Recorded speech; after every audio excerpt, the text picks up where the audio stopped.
Thanks so much, Paisley. Thank you all for joining us this late Saturday morning. The sun is out and the day is warming, and we're grateful you've chosen to stop by. I'll just read to center where we are and what we're up to.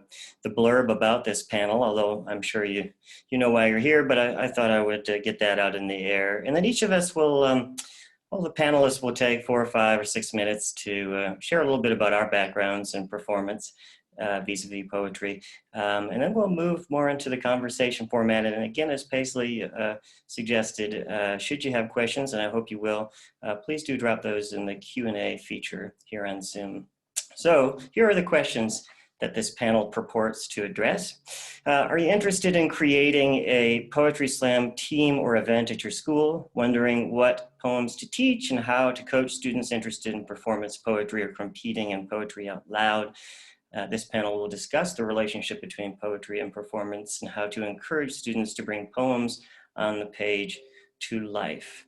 And so before I turn it over to the panelists, I'll give you a brief kind of introduction to my relationship with performance and poetry. My name's Abe. I teach creative writing here at Weber State University, where I co-direct the creative writing program. We have a really wonderful visiting writers series, and in fact, I'd like to invite all of y'all this coming Tuesday night at 6 p.m. Mountain Time to our final reading of the semester, and that will be the great poet Eduardo C. Corral. Before we leave today, I'll be sure to drop that invite to that Zoom reading, which will be an astonishing one this coming Tuesday evening, into the chat. Eduardo C. Corral, such a tremendous poet, one of our great ones in this country, to be sure. So my background with poetry out loud, for a long time I was a judge, and then I became a performance coach in Western Alabama, where I taught after doing my MFA there for a great many years. This is my 4th year out here in Utah. I've always been interested in instigating community through open mic opportunities in particular. So I co-curate our Visiting Writers series. I run an open mic on Weber State's campus, and we take some of those events off campus in order to bring the community in as much as possible. That's called the Roar Open Mic, and we'll kick those back off again starting in September. I also run a open mic and visiting writer reading series at a bar in Salt Lake City, the bar called the Water Witch, and that series is called Witch Lit. It's been on hiatus during COVID, but we're hoping to rev that back up in the fall time as well. As for my background, I moved to Austin, Texas in the later 90s, hunting, searching for the ghost of Blaze Foley and Townes Van Zandt, and truffling for community. And so I found my way to a great many open mics there, which then bled into slam, and I became very invested and immersed and stitched into the slam community in Austin, which led me to the National Poetry Slam in the early 2000s, and then to start slams and open mics while I was a graduate student doing a Master's of Fine Arts degree in poetry at the University of Alabama. I feel like I came into graduate school at a particular kind of a tipping point. When I arrived in the year 2000 in Tuscaloosa, Alabama, I've heard a lot of my cohort and some of the faculty say, this poem here is meant for the page and the page alone. And some of the students, when we would do open mics or slams, would say, my poems aren't meant to be read aloud. And that, you know, as we all know, given the oral nature of poetics in the deep history of this, the deepest root of it, indeed. It just sort of baffled and buffaloed me. But in the course of those 4 years at University of Alabama, by the time 2003 and 4 came around, I noticed that suddenly we had a 1-credit option as graduate students to take a performance class. How do I move from the page into my body with this poem? So that was interesting. And then I've seen that kind of proliferate here and there in higher ed around the country, especially as slam poets have moved from the stage to the page and into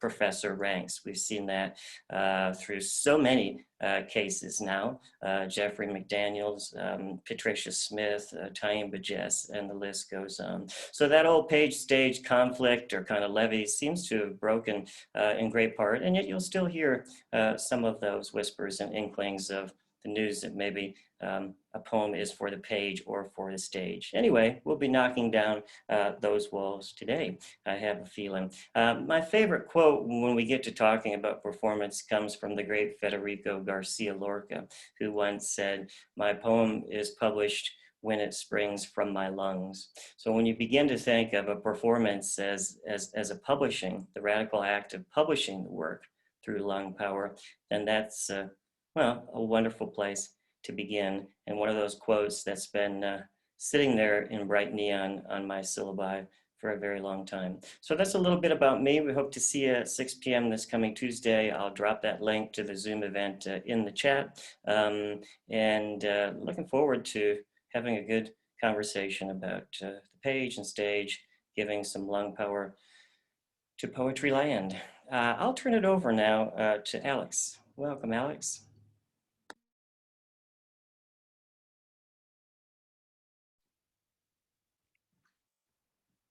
All right.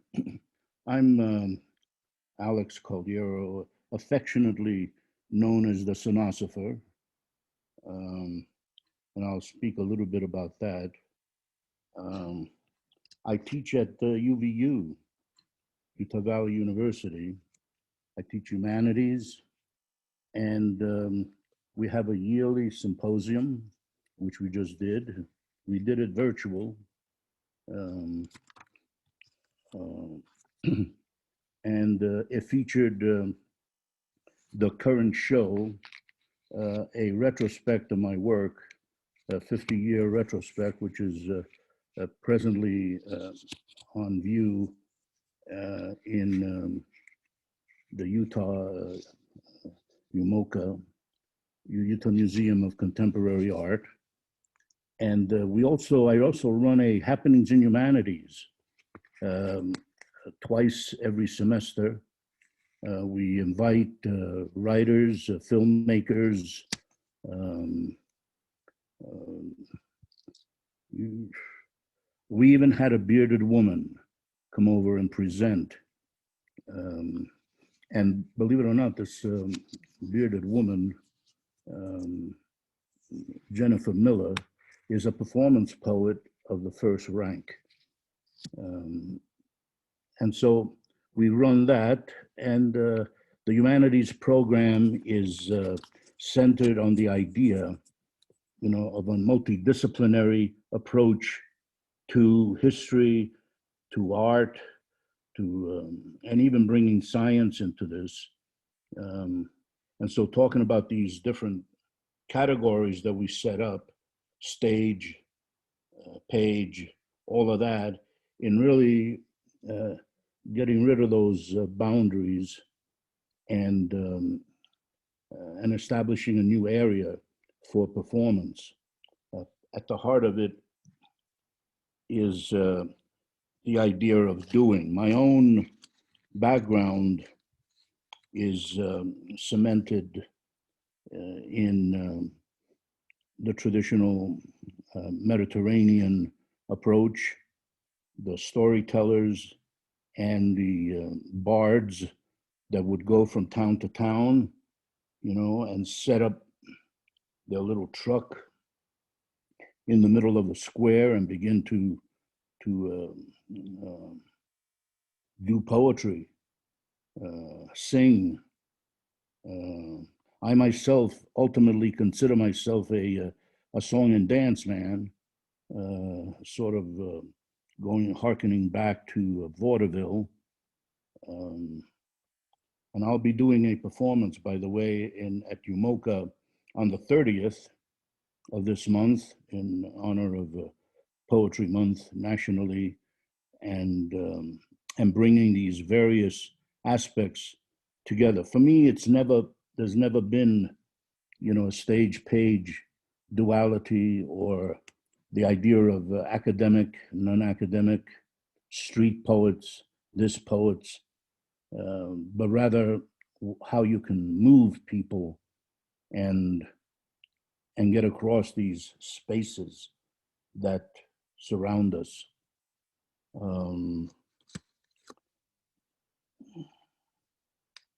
So that's a little bit of my own personal background. And I think I'll leave it at that for the moment. Thank you, Alex, very much. Well, we welcome Lynn up next. Hey there. Hope everyone's doing well. As was mentioned, it is a very beautiful day, and so it means a lot that you guys are here to hear us give our little pieces of advice and approach to how we handle handle performance poetry. So I just wanted to introduce myself. My name is Lin Flores. I am a teacher at Harriman High. I teach AP Art History, Drawing 1, US History, and then I coach slam, and I'm also the GSA advisor for, well, I'm a co-advisor, and so it's a great time to be engaged with the young people and kind of helping them navigate complicated adolescence. But yeah, so that's kind of who I am. I am a self-published author. I published my first chapbook in July, and it went really well, and it was like exhilarating and wonderful. And yeah, I also dabble in slam, though as soon as I was kind of starting is when the pandemic hit, so didn't get to perform as much as I would have liked to.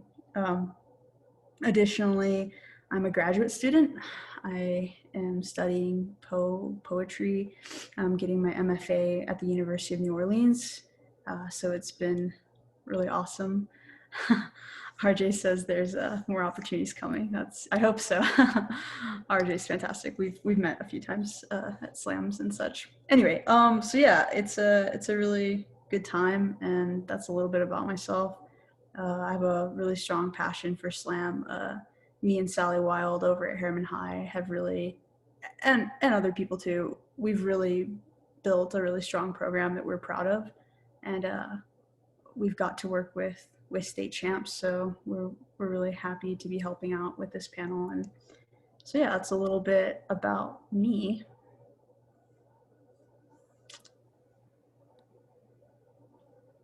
Thank you so much, Lynn. We welcome Jean up next.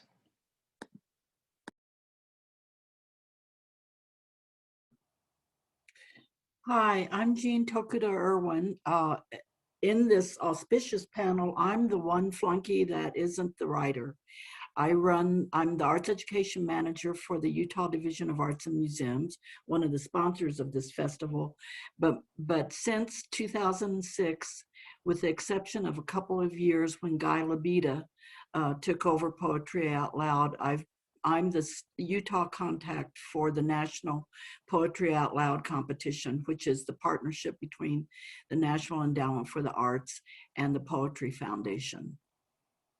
And beyond that, I run other parts of the state program, including grants to schools and arts organizations doing outreach program in arts education in all the disciplines, not just creative writing, but in dance, theater, music, visual arts, and hybrids of those combined artistic disciplines for arts education projects for kids through senior citizens.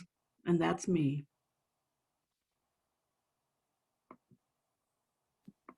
Thanks so much, Jean. And now we welcome RJ. Hi, everybody. I'm RJ Walker. I started doing spoken word poetry in like 2010, 2011. There was an open mic by my house called The Greenhouse Effect. That was just a grassroots open mic, and I was homeless and had no friends. So I started going there and telling jokes, and that evolved into Poetry Slam. And where do I even begin? So I placed 6th at the World Poetry Slam, or Individual World Poetry Slam, IWPS, 4th at the National Poetry Slam with the Salt Lake City Slam team. I've coached the University of Utah Poetry Slam team twice, and I've coached the Westminster College Poetry Slam team twice at the College Ball of Poetry Slam called CUPSI. I've done 5 national tours. I've been to every state but Alaska, just touring and performing and doing poems and couch surfing and, making my own books, all of that. I won the Button Poetry video contest like yesterday, which is cool. Yes, Lynn, let us go to Alaska together. Anchorage, I believe, had a slam scene for a while, and they would send a team every other year to the National Poetry Slam because it was so expensive for them, but I never knew what happened to them. If you're interested in, starting poetry slams and starting open mics and stuff, I now host the Greenhouse Effect open mic, which is Salt Lake's longest running open mic style event, or at least it was until the pandemic hit. We're planning on tentatively restarting in July because, COVID, and we're going to see how it goes by the time, after the 4th of July rolls around, and hopefully everybody's got this on lock.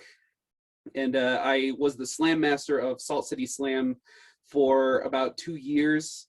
And I've been to a lot of scenes, talked to a lot of organizers, seen the different ways that they organize things. I know all the different tournaments that aren't PSI, because if you didn't know, Poetry Slam Inc. went nuclear in 2018 and is bankrupt and doesn't exist anymore, but there are new amazing organizers picking up the torch. There's other tournaments like Southern Fried and Rust Belt that happen. So if you're interested in touring, going to big competitions. Also, I make most of my money as a voice actor. I also write for video games, and I'm the narrative designer at Dreamscapes.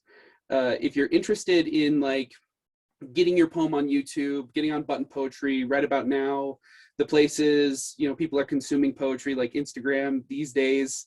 That's been a big endeavor for me for a long time. And I can, help answer those questions as to how to translate, there's the page to stage, but what about, stage to web page that needs addressing. How do you do a microphone? How do you get on podcasts? That kind of thing. And I can help answer those questions.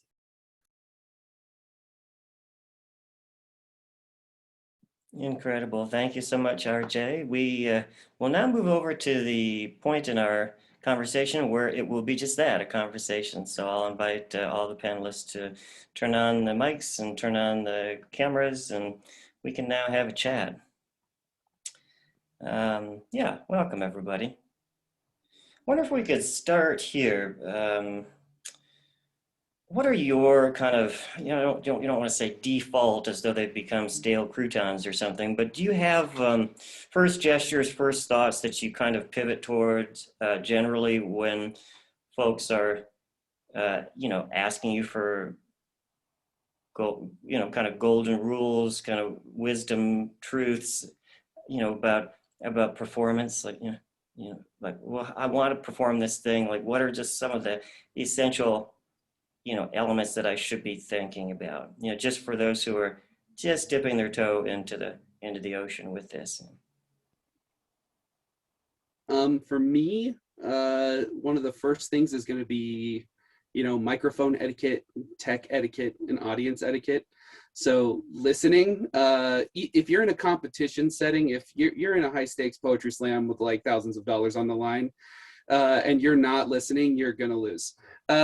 Listen to the other poets, watch the audience, know your audience, and also listen to the microphone checks and see the text. You want your microphone to be about your fist away, and you want it to be just below your lips so that you're not blowing air into the microphone. That can be really distracting. Avoid loud distracting things that might, something like a rattling chain, or if you're wearing tap shoes, that can be cool, but make sure that it's intentional and it's part of it. If there isn't a costume or prop rule, just understand the rules of the space you're performing in and understand the audience you're performing to. I think that's a great place to start. Mm-hmm. Yeah, listening, the communal kind of generosity that comes with, even if part of the communal generosity comes with the news that you're trying to win and best others in the competitive kind of milieu at the same time. yeah, tuning in and paying deepened your attention to those around you and to the way that the technology is working. Yeah, those are great tips. Thank you, RJ. Other folks, like, what do student comes to you and says, I want to give this a shot. Do you have kind of baseline sets of advice that you tend to pivot toward?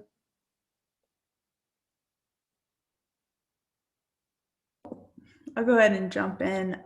So like I said, me and Sally Wild have built a really great program over at Harriman High with some strong poets. And I think one of the questions kind of going into this panel was about how do you do this? How do you start a slam team or a performance poetry team? And like, how do you know what poems to use and stuff like that? And kind of to RJ's point, Button Poetry, Brave New Voices, Right About Now, like all those resources are so helpful to get kids inspired.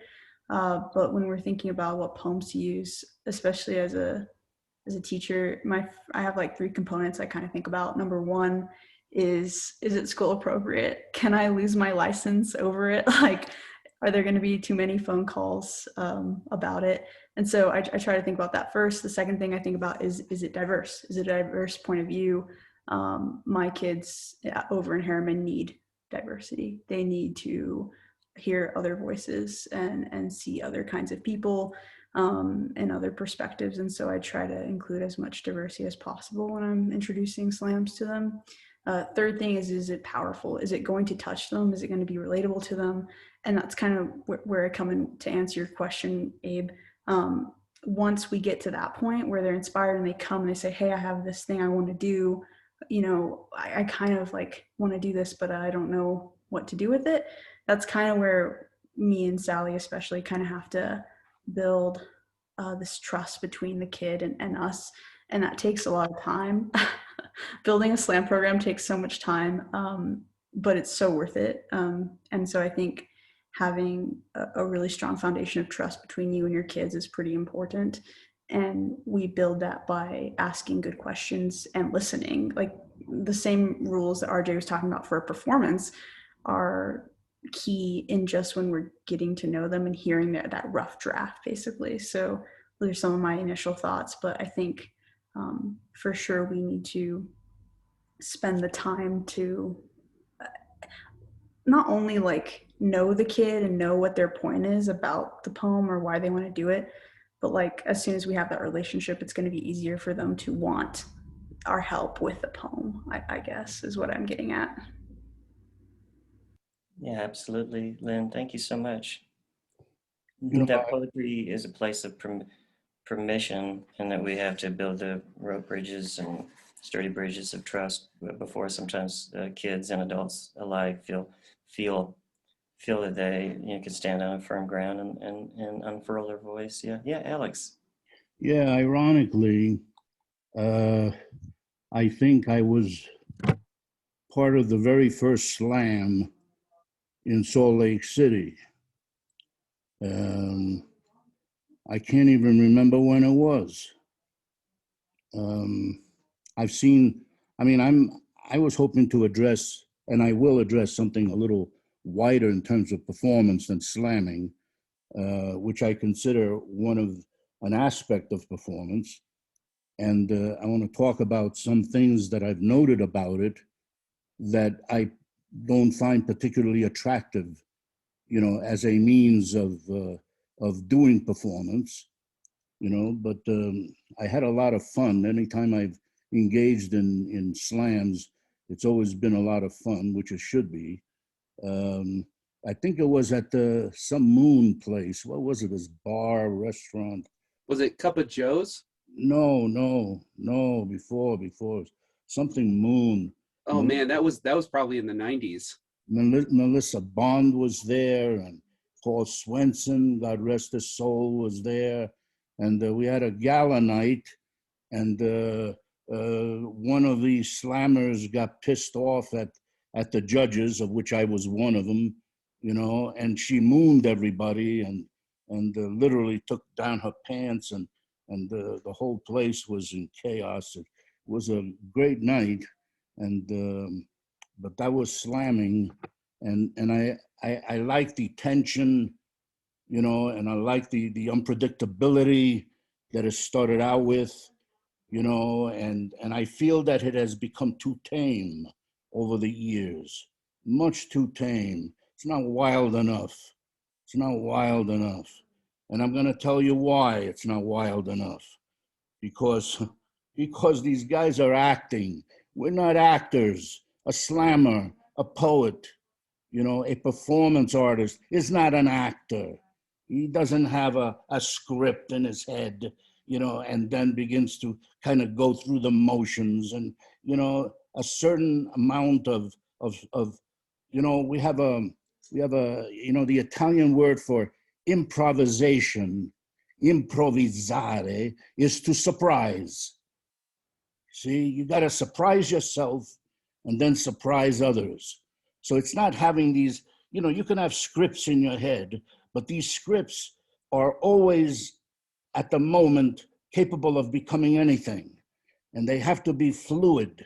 The words have to always be fluid, you know, and so those are the things that I deal with in sonosophy, as I've begun to call it, which is to dig on all the aspects of the sonic, you know, especially, you know, and leave nothing out from the body. You know, I sweat, you know, I groan, I moan, I am what I do. And so that's my own approach. And like I said, I always think back, you know, in the first couple of years of the Slammers, because for me, they were a welcome, you know, it was amazing, you know, and so, you know, but I think it's become too formalized, you know, too, you know, I don't know, I don't like that many rules, and I don't like, you know, I like people getting together and slamming. Think back on the word, you know, to slam, you know, I love that word. You know, you should hit people over the head. You know, you should hit yourself over the head. You know, and so this the way that I've worked with little kids, especially, you know, is to exasperate them and make them say, "All right, what is poetry? You tell us." And then I tell them that I don't know. That I don't know. And that blows them away because they thought I was going to tell them. All right. So um, I have a couple of techniques, you know, that I've developed that I'd like to share with you all, you know, because they've helped me. And these are techniques that go back to Homer. Homer, remember Homer? He was a street poet. He was a slammer of the first quality, you know. And when Homer was doing something and he was talking about a battle, people saw the blood. The blood splattered on them. You know, it wasn't just it's an act of the imagination. But the main thing that I want to say at this point is that we're not actors. You know what an actor is? You know, he's practiced. He's well versed. He's got a script, you know, and the emotions and everything else are subservient to it. You know, that's acting. And you know what I find is, like, you know, people ask me, "Boy, you should take up acting." I go, "Get out of here. You just defeated everything that I don't want to act." Just like when people see my show, my visuals, right? It says, "Have you ever thought about taking some art lessons?" I go, "Please, stop it. Stop it." You know, so does this make any sense? You Yeah, know, you're making great sense. I mean, William Blake said exuberance is beauty, and I think oh, the yes. worst. I mean, the worst, the way that communities petrify is when there can be a safety net that happens sometimes in slam, as it can happen anywhere in any milieu, but you can get where people have their go-to 3 or 4 or 5 poems and they simply repeat them week after week. And then the community gets to feeling, like you say, kind of staged. And now the audience changes, so they feel, that it's perfectly cool to do that. But as for me, I kind of rebelled, like you're saying, Alex. I said, well, now I'm going to keep doing these slams, but I'm going to write my next poem in the bathroom between rounds, and I'm going to come full Good. dashing from the bathroom and scream this thing I just came up with. But I think what you're getting at is that slammers are influenced by slammers, and there becomes a kind of just a kind of default way to perform, and that could be that could be a certain kind of petrification of the soul. But the larger question becomes, like, how do we permit our fellow performance people, to accept influence, something that they will be willing to accept in their reading and writing life, in the sense of performance, but also have their own Gerard Manley Hopkins inscape, their own thing, their own quiddity that is not just their karaokeing Saul Williams from way back, or Reggie Gibson from way back, or whomever, So I don't know. What do y'all think? You just mentioned it. I just want to just one other thing. I'm sorry. You just mentioned 2 words that are key to all of this thing: writing and reading. And I'll say a little bit later on. Please go ahead. I didn't mean to cut you off. What Alex is saying is absolutely brilliant. And for me, the slam and the competition, that is just practice. That is the crucible that helps you do what Alex is saying you should do.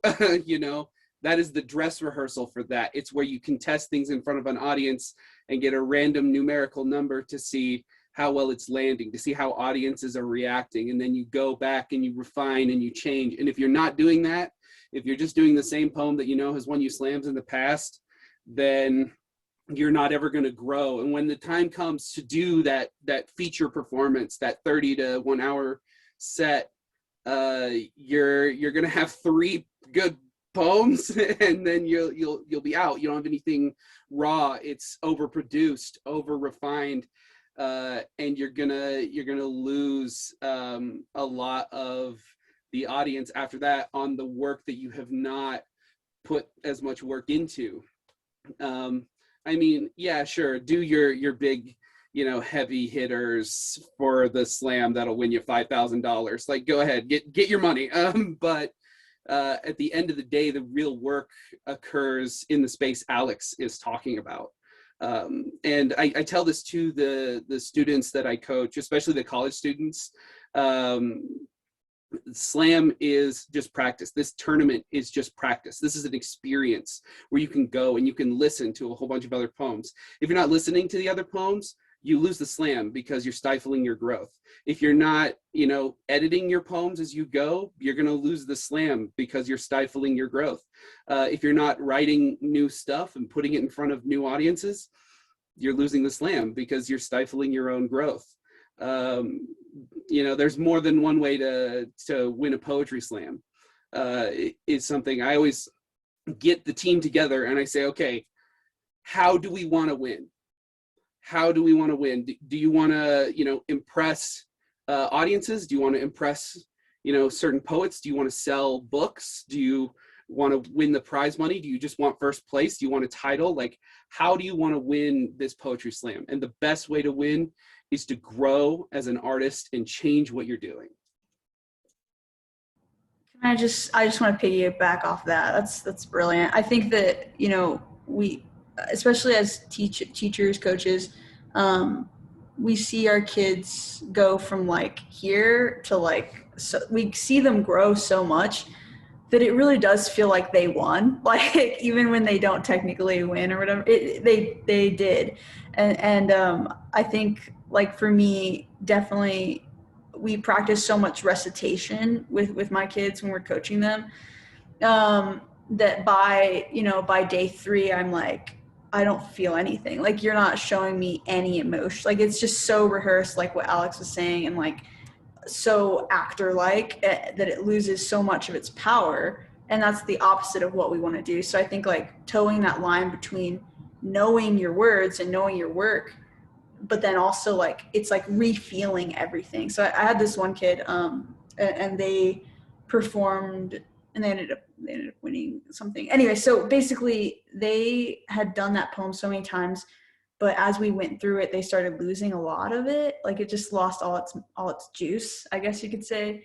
And so I said, stop, like just stop, like let's start over. Like, let's think about the emotions that brought you to writing this poem. And so I think like revisiting emotions can be really hard for them. And to go off of that, like sometimes they bring me a poem and it's so like convolute, like it's so thick in metaphor that I don't even know like what the point is. And so I'll say, well, what does this mean? Or like, what are you trying to say? And it takes so long, sometimes days of asking them these questions till they're finally like, I feel worthless. I want to commit suicide. I blank, like whatever it is. It takes so long to get them there sometimes. And so that kind of goes back to my original point, like building a team really does require a lot of time. And then working on a piece also requires so much time too, to to unearth all those emotions again, to be able to perform it the way, or to recite it the way that it needs to be done. So I don't really know where I'm going with that. Just basically, I agree with you guys.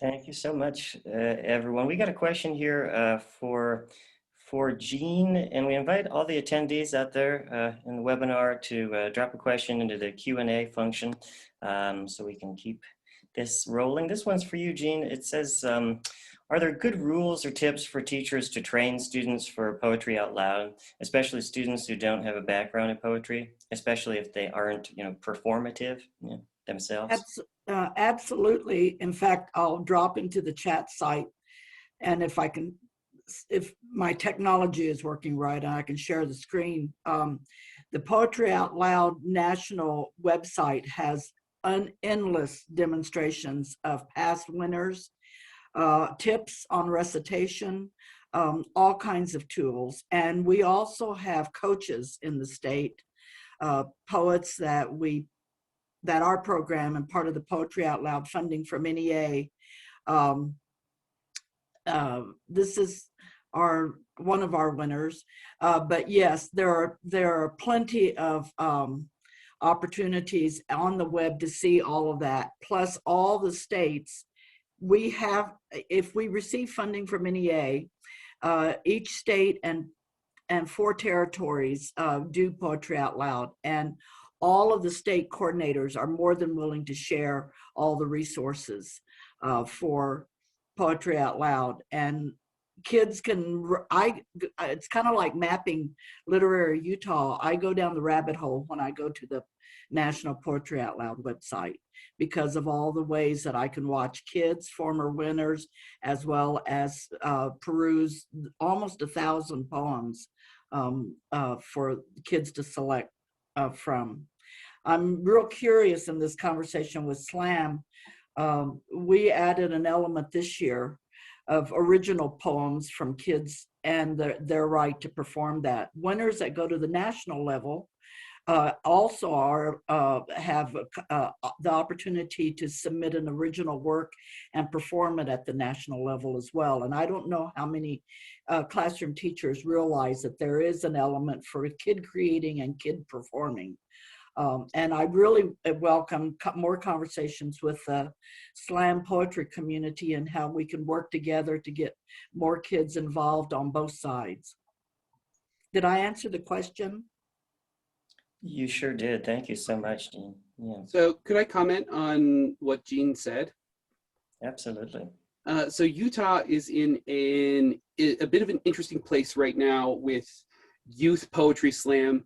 So there are 2 main big national youth poetry slam competitions, like Poetry Out Loud, that sort of echo a little bit the adult slam scene and college slam scene. And those tournaments are Louder Than a Bomb, which is mostly in the Midwest, and Brave New Voices, which the big barrier for Utah in Brave New Voices has always been funding because it's so expensive to get there. So a lot of teachers who really, really want to take their students to Brave New Voices can't because, you know, it's the entry fee is huge, plus all the travel, plus chaperones. It's just been so hard for them. And we're fortunate to have amazing teachers like Steve Haslam that have really pushed the local slam scene and created a Utah regional slam scene like the one that Lin coaches. And I'm actually coaching the St. George team in that league, I guess.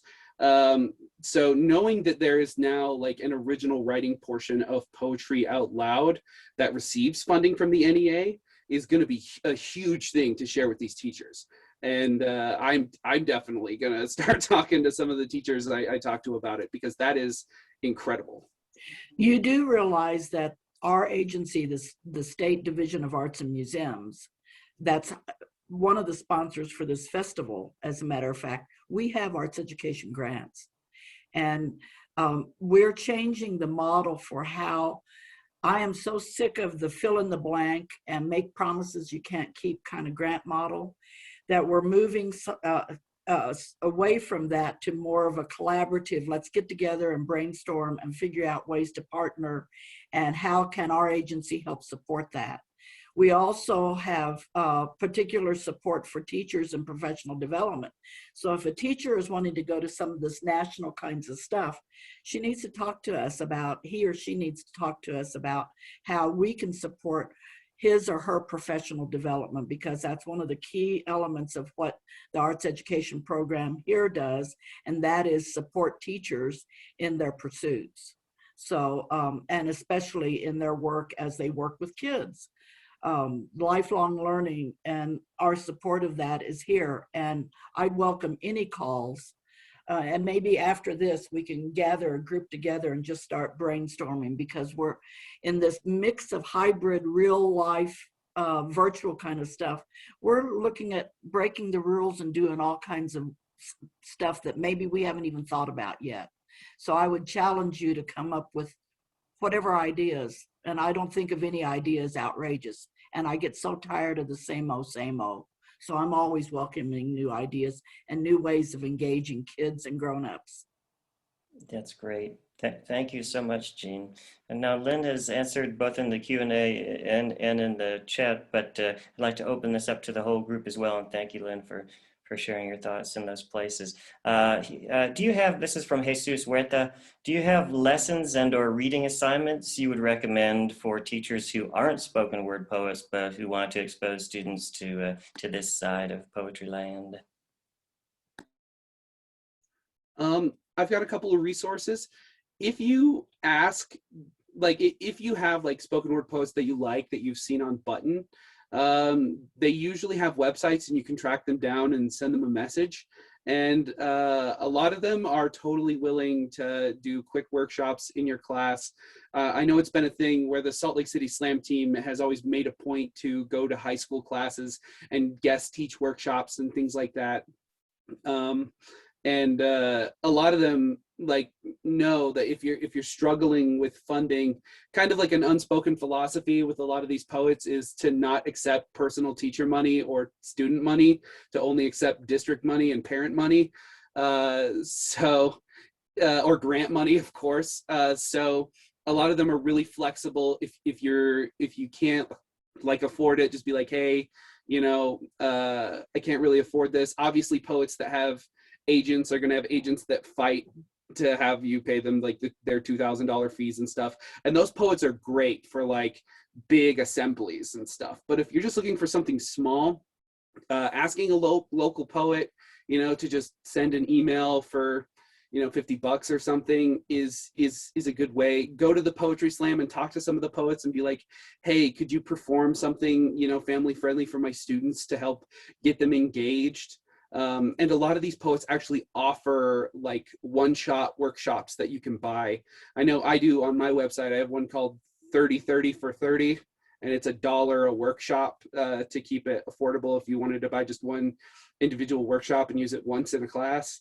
To, you know, find things that get students engaged in not only just poetry, but in their own stories.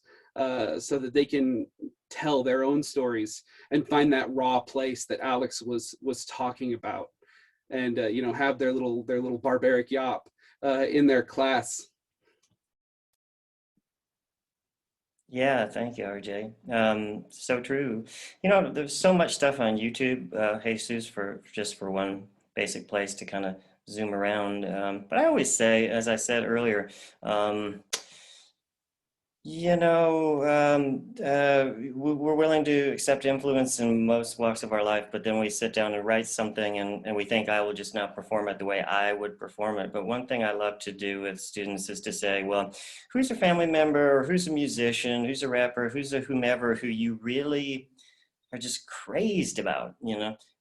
Or who's the uncle at the picnic who, just has this way of moving his hands during a performance that you are absolutely kind of, hypnotized by. And now you've made this thing, or now you got this old Keats poem sitting on your desk, and could you resuscitate it and give it new life? But except for now, you're going to perform it like your uncle. And I think sometimes that's persona work, mask work, and sometimes when you begin to take in other people consciously and kind of shape them, over your own face, put the mask of your uncle and your favorite musician and etc. over you, then it can permit a different kind of vulnerability and radiance to come from yourself. Thanks for sharing more cool stuff in the chat, Lynn. Yeah. Yeah. Other thoughts on Jesus's question or other comments? We're down to about 5-6 minutes here. So if there's anybody else out there with a question, we'd love to hear it. I have one more thing to say to Jesus, and this is something that really amazed me while I was on tour. I went to a high school called Pacifica High School in the Bay Area, and it was an elementary school, and there were like 10-year-old kids forming slam teams and competing with the other class periods. And the reason it worked so well for engaging these young kids was because of the team element. They might have been scared to perform a poem on their own, but performing group pieces together had major appeal for them. So maybe look into that, the collaborative aspect of, if we do this together, it won't be so scary.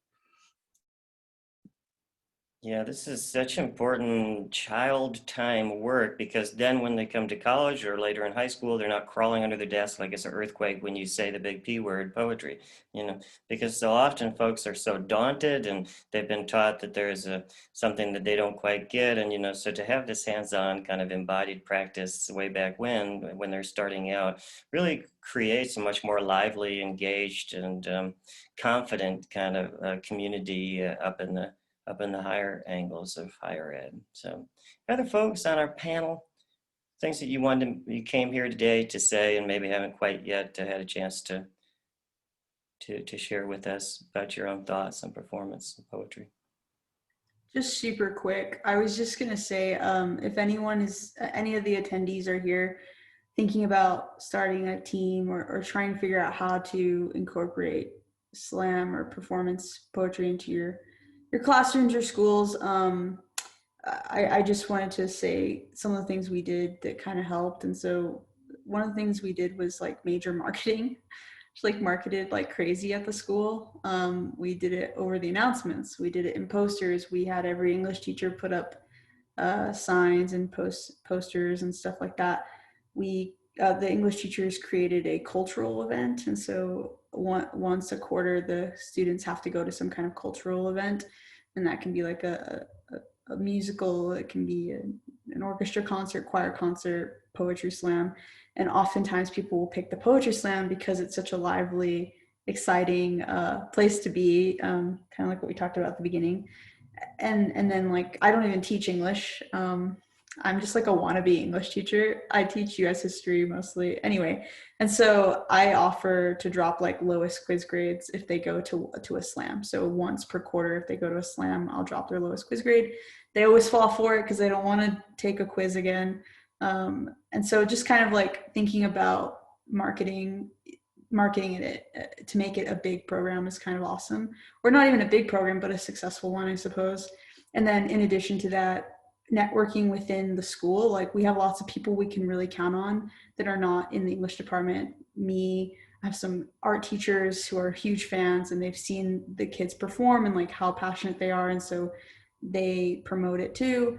And then also like being friends with being friends with anyone who does tech, like kind of what RJ was saying earlier, like being friends with stage crew people, being friends with the any of the drama teachers, like all that stuff, debate teacher even, like it helps you to make your program successful in the sense that there are kids that want to perform. So anyway, that's just kind of my 2 cents about if you're a teacher and you're here and you're wondering how to get the program going for slam. Those are some like tips that I would offer, and I'm more than happy to chat with you individually as well.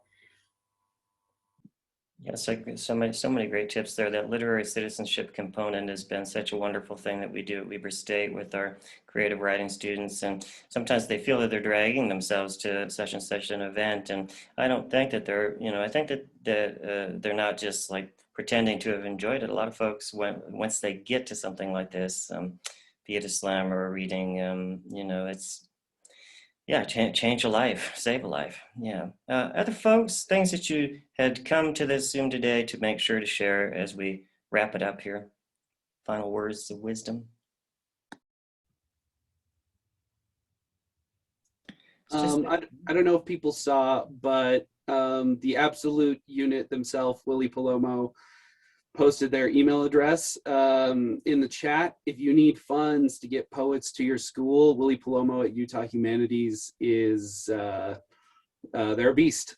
So definitely reach out to them. They will help you. Thanks, Sarah. Oh, yeah. I also want to point out something that Jean wrote in the chat.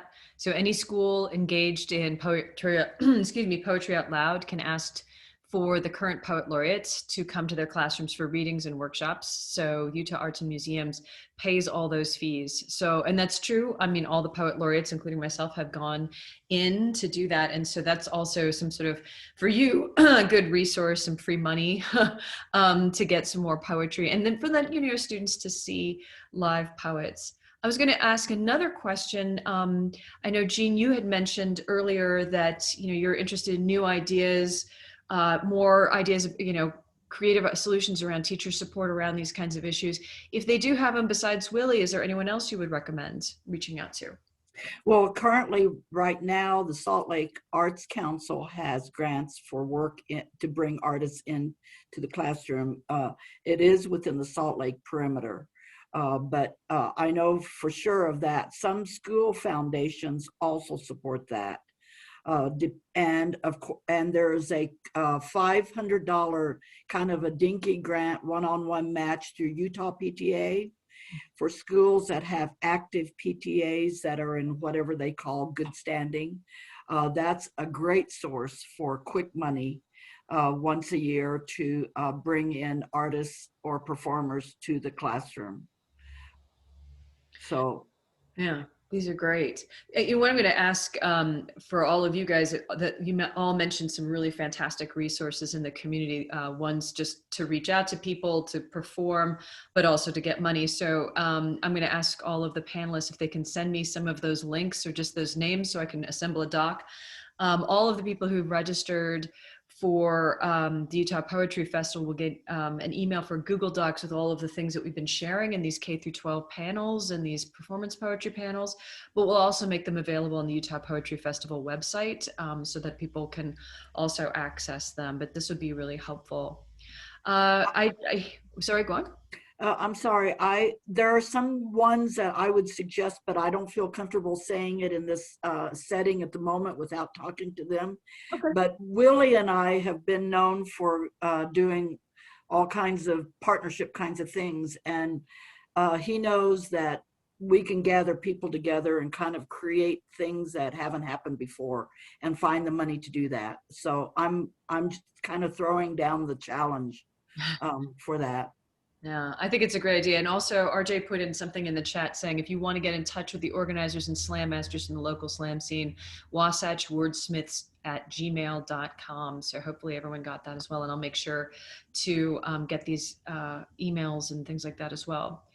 Well, I hate to stop this because this is so fantastic, but I have to because we're going to be on another tight schedule.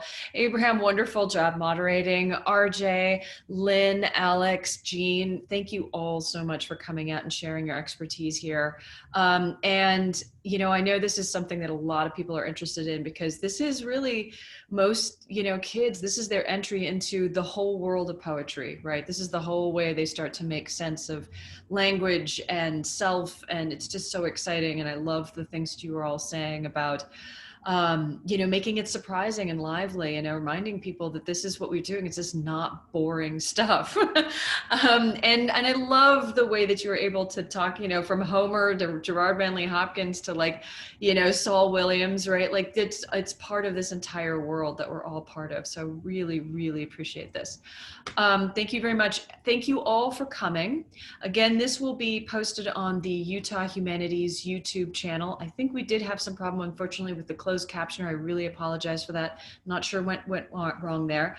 But you can watch this. Again, these resources that we're all generating across these panels will be made widely available to everybody. If you like this panel, there are more panels, and there's a headline reading tonight at 7 p.m. with Michael Lavers and Natasha Saye, who have books brand new off the presses this year. So please come and support. And there's more panels tomorrow. So just go to utahpoetryfestival.com. And again, hey, we all have books, and these people at this wonderful panel all have books. And I really urge you all to buy and support your poets and to support the poetry scene. So again, thank you all. Have a beautiful weekend, and I will see you at the next panel. Thank you.